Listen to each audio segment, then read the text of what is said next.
Welcome to Second Take, the show that focuses on the issues behind the news. Gold mining aspirant Aurora Empowerment Systems has signed an equity capital agreement with a Swiss funder. Mining Weekly editor Martin Creamer is in the studio to tell us more. Welcome, Martin. Thanks, Shannon. Can you tell us the history behind this company and what the capital equity agreement entails? Yeah, this company, Global Emerging Markets, is a Swiss company that's done a lot of deals around the world in the alternate markets, but it's not a company that we know here in South Africa. In fact, this will be its first deal in South Africa, and there's still a long way to go on this deal because they are prepared in the initial instance to subscribe to 750 million rands worth of shares in a listed entity. Aurora is still not listed. They were going to use the vehicle Labat. I hear now that may not be used as a reverse listing entity, and they may acquire another company which has got 3-year record history of profits to make it smoother. But that's going to take some time. They've still got to acquire these assets. They've got to pay for those assets, so they need interim funding for that. Now, they say they've arranged interim funding.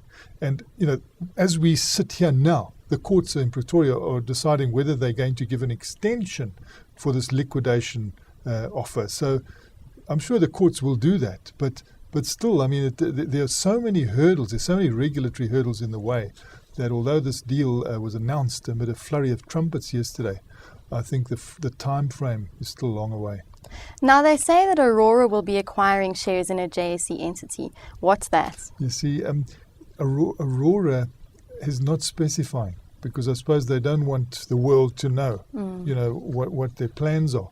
So they're not telling you what vehicle they're going to use. And the whisper is that it could be a company that has a track record of profit to make it easier for this deal to move fast. Now, the mine has been plagued by labour unrest and strike action. What is going on there? You see, what happened when the liquidator Enver Matala did this deal with Aurora, the basis of the deal was that there would be no retrenchment and that they would accept all the workers. But it's very difficult for them to accept all the workers while not having possession of these assets. But they said they would go in early and they would start managing these assets and they'd put these people to work. This is easier said than done. So then you have a whole lot of workers standing around sort of doing nothing. And it might have been better, for them to have done it the Harmony way and perhaps to have given severance pay, to the people and then to have rehired people when they need them.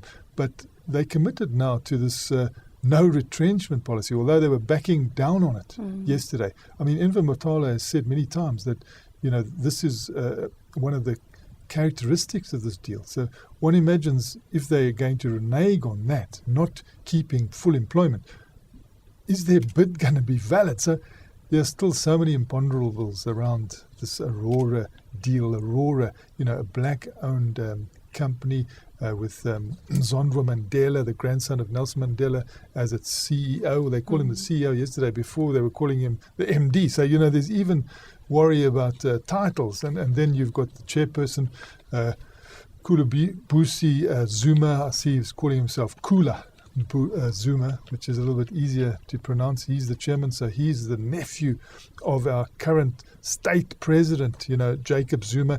Then you had a new aura around Michael Hulley, the attorney.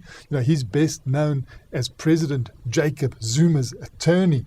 So, high-profile stuff and having to now go through a whole lot of regulatory hurdles that may delay this deal some more. And we've already had a lot of angst.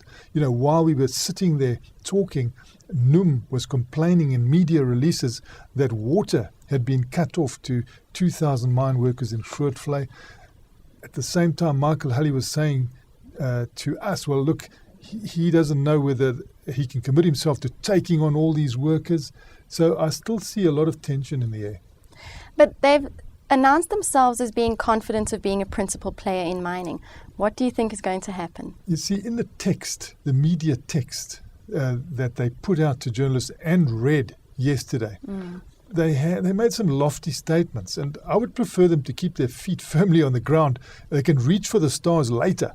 but they're still wanting to reach for the stars at this point, and I think that that doesn't really reflect to their credit. Thank you so much for your insight, Martin. It's a great pleasure, Shannon. That's the show for today. Join us again next time for more news and insight into what's happening in the mining world.